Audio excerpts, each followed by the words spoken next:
In a fiery live broadcast clash, former President Barack Obama went straight for Donald Trump. But just seconds later, Vice President J.D. Vance dropped a devastating line that shut Obama down so hard the entire studio went silent.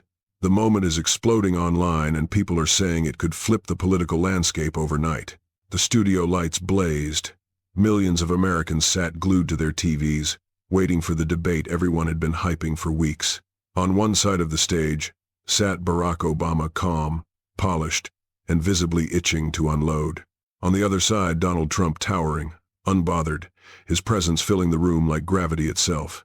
Between them sat Vice President J.D. Vance, younger, steady, eyes razor-sharp, as if he already knew a storm was seconds away. The moderators kicked things off with a question about the state of the nation, 200 days into Trump's second term.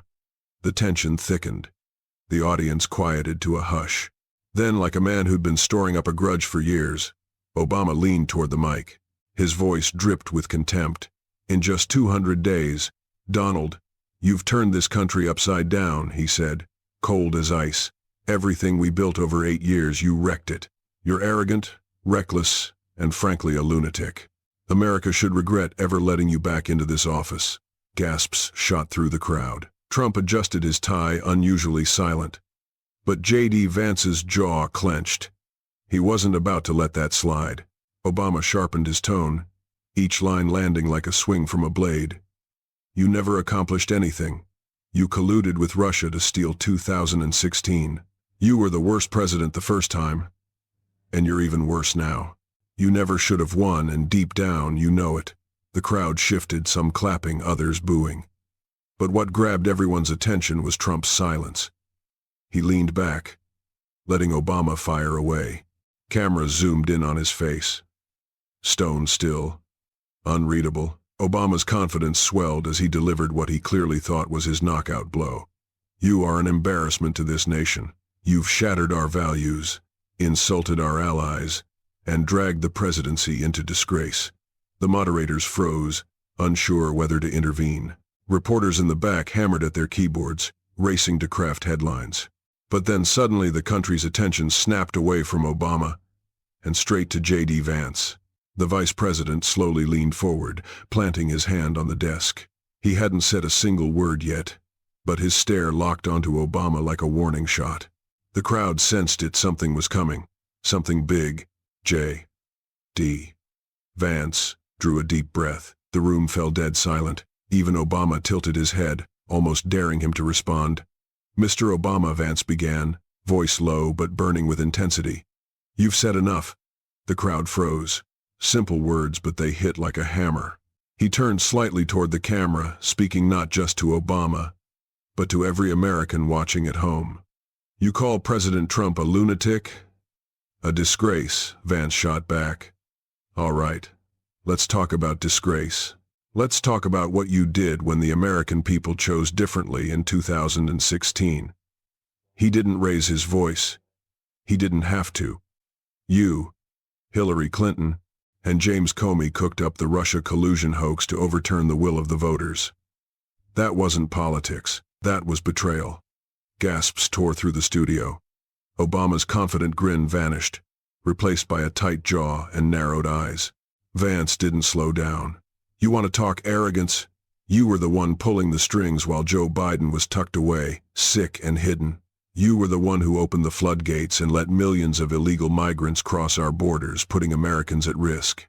And now you sit here pointing fingers because you can't stand that the people chose President Trump." Again, the audience exploded. Cheers, applause, shouts. Obama looked shaken. Trump simply nodded, pride flickering in his expression.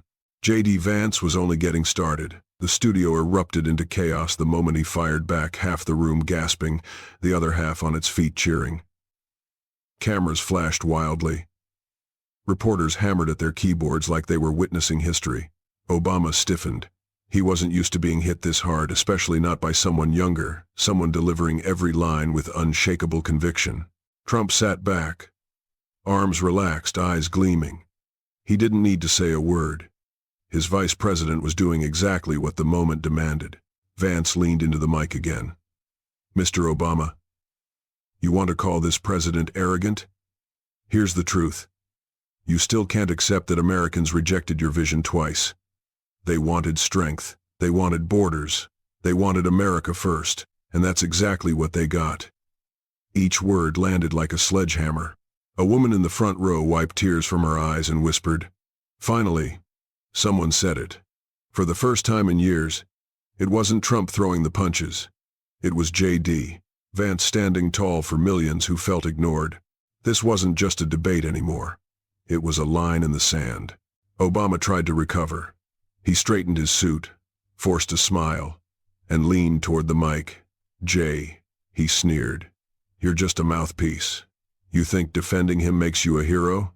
This man has shattered America's image abroad, wrecked alliances, and turned the presidency into a circus. And you chose to be his apprentice." The jab was sharp, but it didn't land. Instead, the room filled with murmurs, people shifting, some visibly unimpressed by Obama's tone. The tide had turned. J.D. didn't flinch. "Sir," he said calmly, "I'm not his apprentice. I'm his vice president, elected by the people, trusted by the people. And unlike your administration, we don't answer to lobbyists, billionaires, or foreign governments. We answer to Americans." Obama's face hardened. His eyes darkened. For the first time all night, he looked genuinely shaken.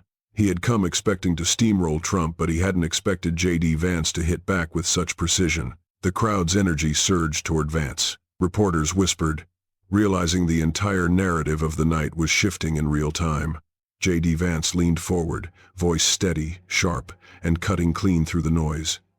"You call President Trump the worst leader," Vance fired back. "All right then, let's look at your record. 8 years of promises. And what did Americans get? Shuttered factories, lost jobs, wide-open borders, backroom deals that padded your friends' pockets. You didn't strengthen this nation, you hollowed it out." The room froze. Cameras zoomed in on Obama's face as the confidence drained from it. "And let's not pretend we forgot 2017, J.D. continued, his voice rising like a torch. "You, Hillary Clinton, James Comey, all of you pushed the Russia collusion fairy tale. A lie designed to fracture this country because you couldn't swallow defeat. You tried to overturn the will of the American people.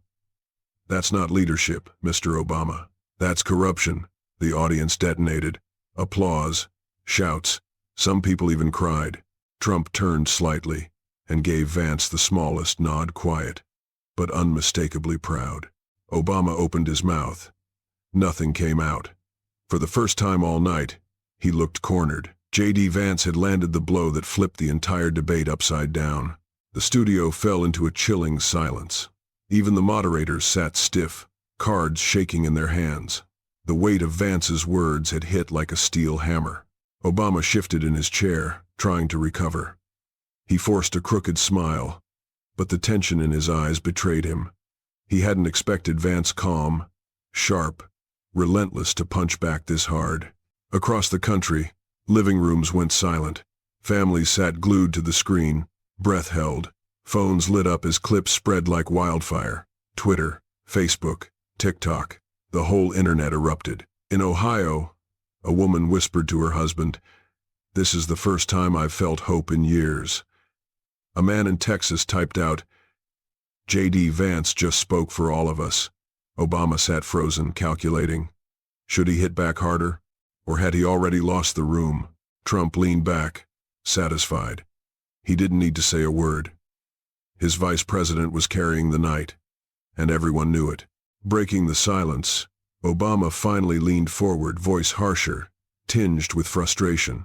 "You think you can rewrite history, J.D.?" he snapped.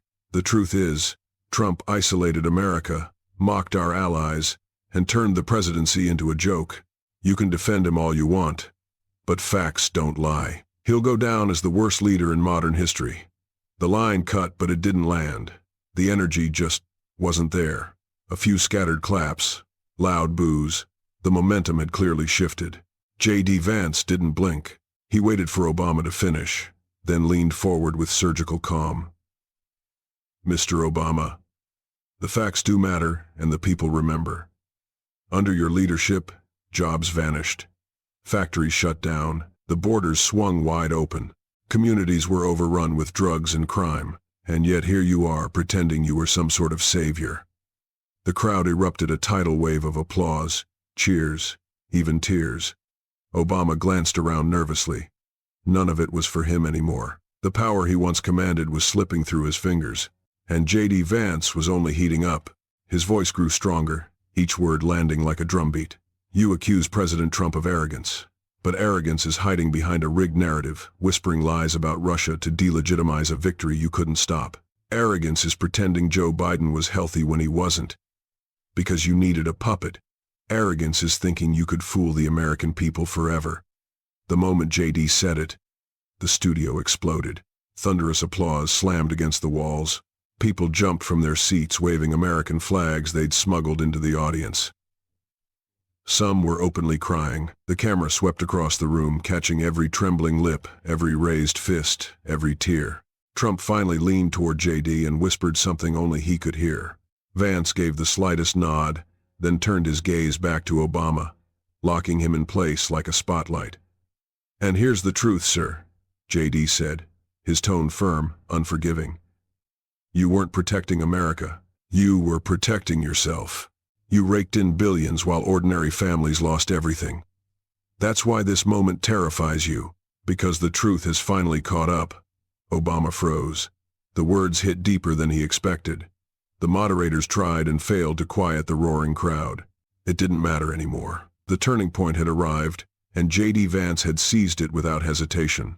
The air crackled. The studio felt electric, like lightning had struck right in the center of the stage. The moderators shuffled, unsure whether to intervene or simply sit back and watch history unfold. Obama leaned back in his chair, jaw tight, pride wounded. But it wasn't just the studio reacting. The entire world was erupting. Twitter's trending tab blew up instantly. J.D. Vance. Trump versus Obama. Obama shut down live. Millions watched live-stream clips of J.D.'s takedown, replaying the moment he spoke truth to power. Across America, people were glued to their screens. A retired veteran in Florida wiped his eyes and whispered, "Finally, someone speaks for us." A single mom in Michigan clapped alone in her living room, shouting, "Tell him, J.D., tell him." The moderators tried again. "Ladies and gentlemen, please, we need to maintain order." But the request was pointless. The night had already transformed. This wasn't a debate anymore. It was an awakening. J.D. Vance sat tall, shoulders squared, eyes fixed on Obama. No hesitation, no fear. He wasn't just defending Trump, he was standing for every American who felt ignored, overlooked, dismissed. And the country knew it. Obama finally spoke again, but his voice trembled at the edges. "You can yell all you want, J.D., but yelling doesn't make lies true. Donald Trump has divided this nation more than anyone in modern times. His reckless policies hurt minorities, weakened our alliances, damaged America's standing around the world. History will never forgive him." The line drew scattered applause, faint, uneven. Gone was the commanding orator Obama once was. Now he sounded like a man trying to hold on to ground that had already slipped away. J.D. didn't flinch. He leaned forward, voice calm but cutting. "Mr. Obama, history will never forgive leaders who lied to their own people. History won't forgive those who opened our borders, let drugs flood our neighborhoods, watched communities collapse, and pretended everything was fine. That was your legacy," the audience gasped. Obama attempted a smile, but it looked tight, forced. A sheen of sweat glimmered on his forehead. Trump sat silently, arms folded, pride radiating from his expression. He didn't have to step in. His vice president was carrying the night, and the people watching at home weren't seeing just another political clash. They were watching a torch being passed. J.D. Vance wasn't simply defending Trump anymore. He was stepping into his own spotlight, emerging as a leader in his own right. J.D. Vance's voice thundered now, rising above the roar of the crowd. "You accused President Trump of dividing America? No, sir, you divided America long before him. You promised hope and change, then left millions drowning in despair. You abandoned working families. You shipped their jobs overseas. And while factories shut their doors, you and your friends cashed in." The words hit like a hammer. A hush swept across the room. Even the moderators didn't dare inhale. And let's be honest, JD continued, lifting a steady finger toward Obama. You talk about corruption, but during your administration, billions vanished into the shadows. You pushed Joe Biden, a man who was sick, unfit, and clearly not in control, as a puppet, while you and your inner circle pulled every string. He didn't shout the next line. He didn't need to. That's not leadership. It's manipulation. It's betrayal. The crowd erupted like a stadium after a winning touchdown. Some people cried openly, clutching flags to their chests. Others shouted, "Amen." And Truth Obama tried to respond, but his voice broke, swallowed by a tidal wave of applause. In that moment, the shift in power was undeniable. The nation was watching a giant stagger, and a new one rise. J.D. Vance had delivered a blow America would remember for decades. As his final words echoed through the studio, the silence that followed was thick, heavy, historic. The kind of silence when millions realize they've just witnessed a turning point. Across the country, living rooms went still. Coffee mugs froze mid-air. Families leaned forward, breath held. Online, the firestorm raged. New clips of JD's takedown were spreading every second. The hashtags were no longer about Obama. They were about Vance. Back in the studio, Obama shifted in his seat. His trademark confidence had cracked, and everyone could see it. Even the moderators sensed it. One finally swallowed hard and asked, "Mr. Obama, would you like to respond?" Obama cleared his throat. His voice was thinner now, stripped of its old authority. He knew he was cornered, and so did everyone watching. Meanwhile, Trump sat calm, proud. He leaned back with the quiet satisfaction of a man watching his protege dominate the battlefield. For years, people accused Trump of fighting alone. Not tonight. Tonight, America saw J.D. Vance not as a sidekick, but as a lion in his own right. And the people loved him for it. Obama finally leaned toward the microphone, hands clasped tightly together. "Look," he began, voice uneven. "I understand politics is rough. Emotions run high. But accusing me of corruption of billions of dollars, that's just ridiculous." The words landed with a thud. No applause, no cheers. Just silence, a silence louder and sharper than any boo. It was the silence of a nation that no longer believed the excuses. J.D. Vance moved instantly, seizing the opening. His eyes sharpened. "Mr. Obama," he said coldly, "Americans are tired of being told the truth is ridiculous. They've lived the consequences. They've watched their factories close. They've seen their jobs disappear. They've buried loved ones because drugs poured across the borders you left wide open. That isn't ridiculous. It's reality." The studio exploded. People leaped to their feet, clapping until their hands burned. Obama stared at J.D., stunned. His attempt to minimize J.D.'s attack had blown up in his face, and J.D. wasn't finished. He leaned in again, calm, fierce, unstoppable, ready to deliver a blow that would echo far beyond the studio, far beyond the night.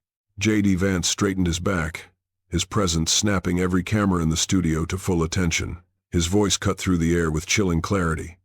"You call my words lies, Mr. Obama? Then tell that to the workers who lost their pensions. Tell it to the mothers who buried their sons because of overdoses. Tell it to the veterans who felt abandoned while politicians stuffed their pockets. These aren't stories. These are Americans, and they remember who failed them." The studio erupted. Tears, cheers, hands over hearts. A veteran in the front row rose to his feet and saluted. A woman in the back sobbed into her palms. This wasn't politics anymore. This was pain. This was truth. This was personal. JD's voice grew deeper, steadier, unshakably strong. "You mock President Trump, but he was the first leader in years to say America first. He brought jobs home. He closed loopholes. He fought for the forgotten. And yes, he fights loud, but sometimes the truth needs a loud voice."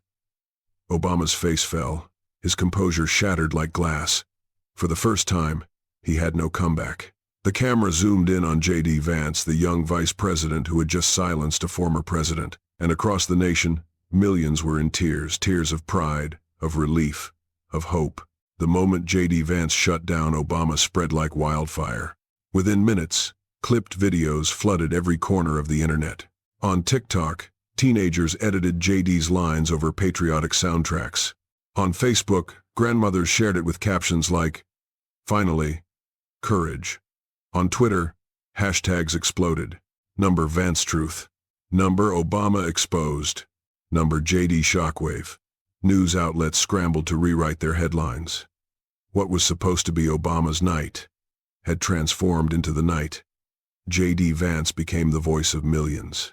In diners and bars across America, people replayed the exchange again and again. Steelworkers in Pennsylvania stood together, fists raised, chanting J, J, J. Back in the studio, Obama looked increasingly uneasy. His attempt to cast Trump as a failure had boomeranged, and now all eyes were locked on the young vice president rising like a storm. Trump watched quietly, a faint smile slipping in. He knew this moment was bigger than politics. It was about faith. It was about pride. It was about truth. And JD Vance had struck a chord nobody else could.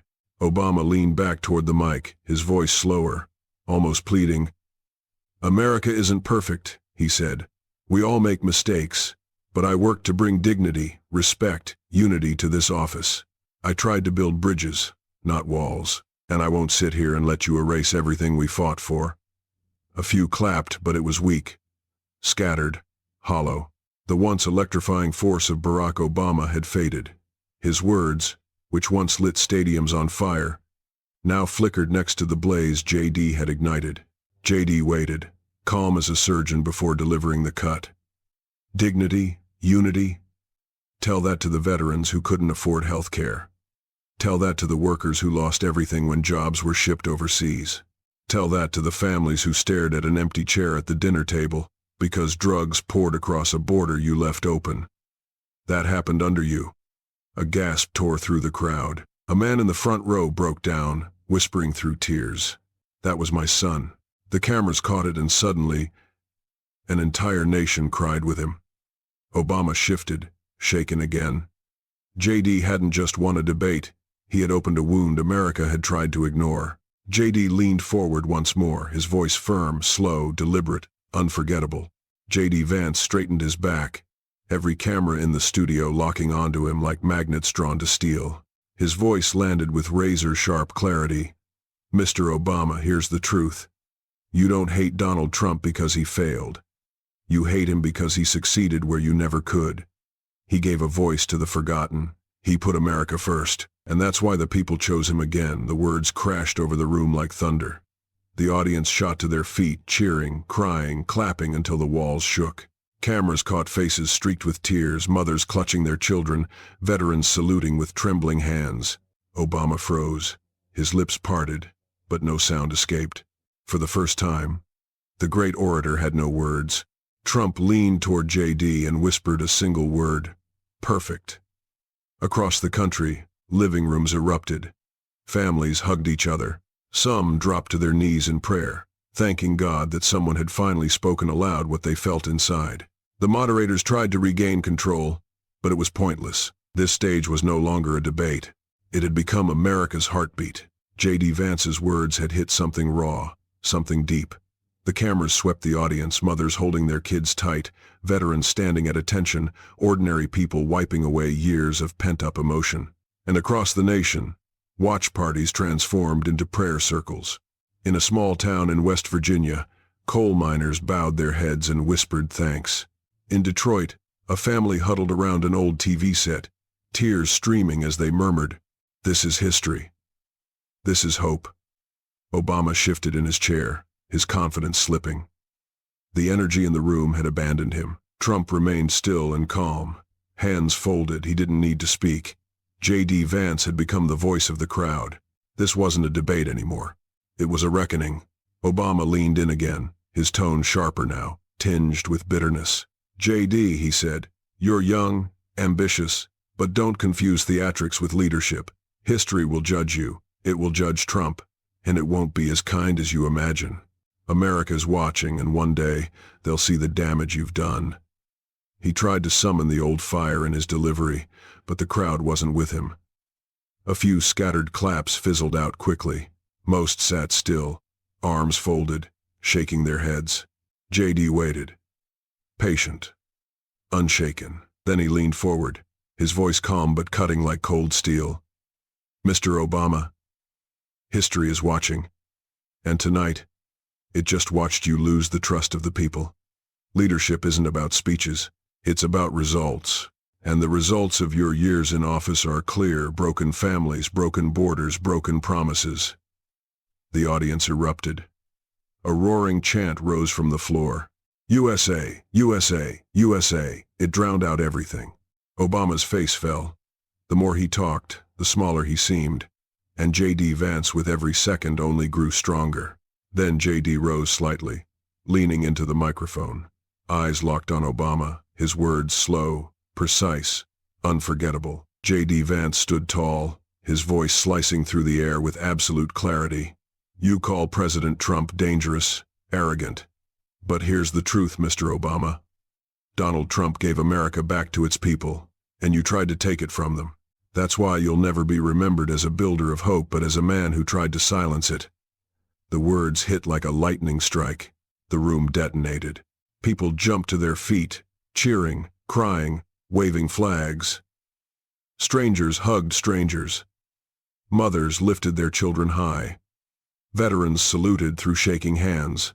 The energy was overwhelming, raw, electrifying, unstoppable.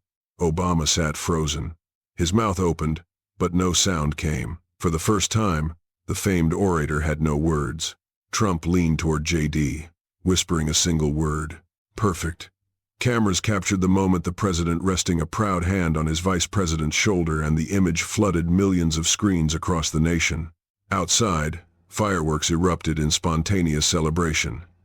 It felt less like a debate and more like a national turning point. J.D. Vance hadn't just defended Trump, he had stamped his name into American history. Inside the studio, chants of "USA, USA, USA" shook the walls. Cameramen struggled to steady their equipment. People wept openly, waving flags, letting their children witness what felt like a once-in-a-generation moment. Obama's jaw tightened. His eyes darted anxiously. This wasn't politics anymore, this was truth being laid bare, in front of millions.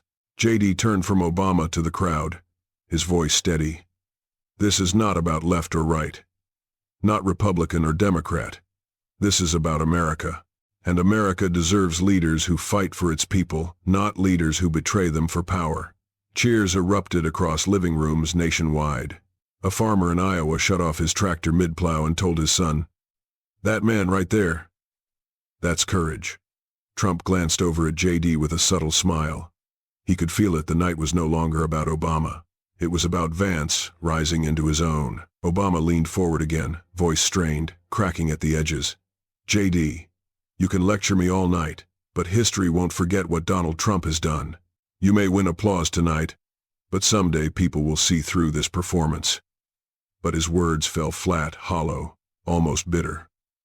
The crowd didn't cheer. Instead, quiet murmurs of disappointment rippled through the studio.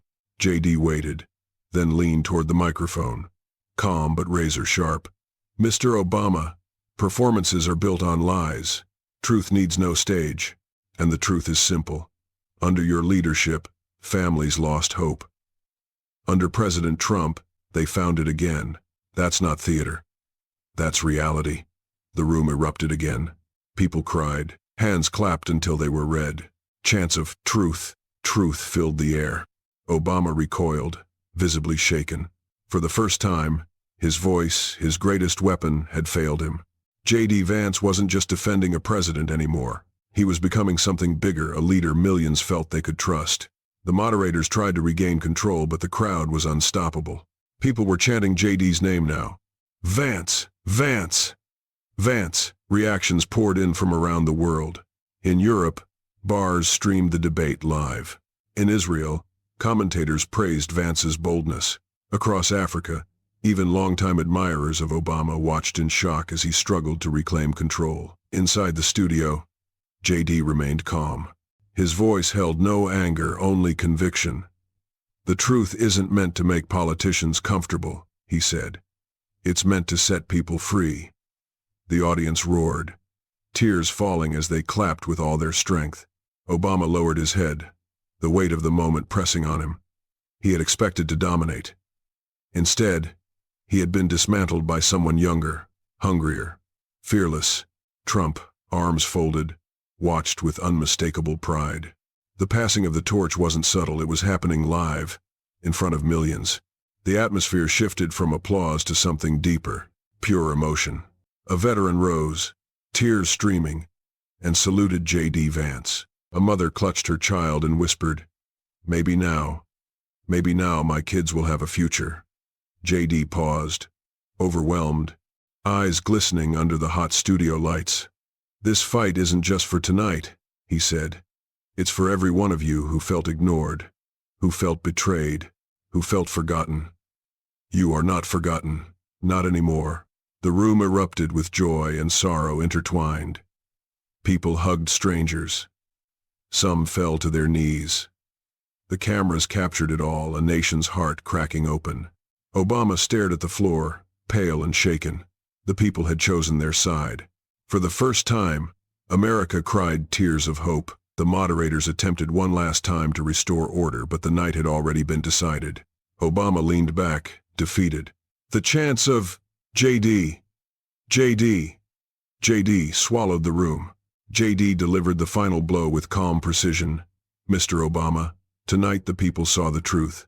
America belongs to Americans, not to politicians who lied, not to elites who sold them out. The era of false hope is over. The era of real strength begins now." The crowd thundered. Trump whispered, "You've done what no one else could."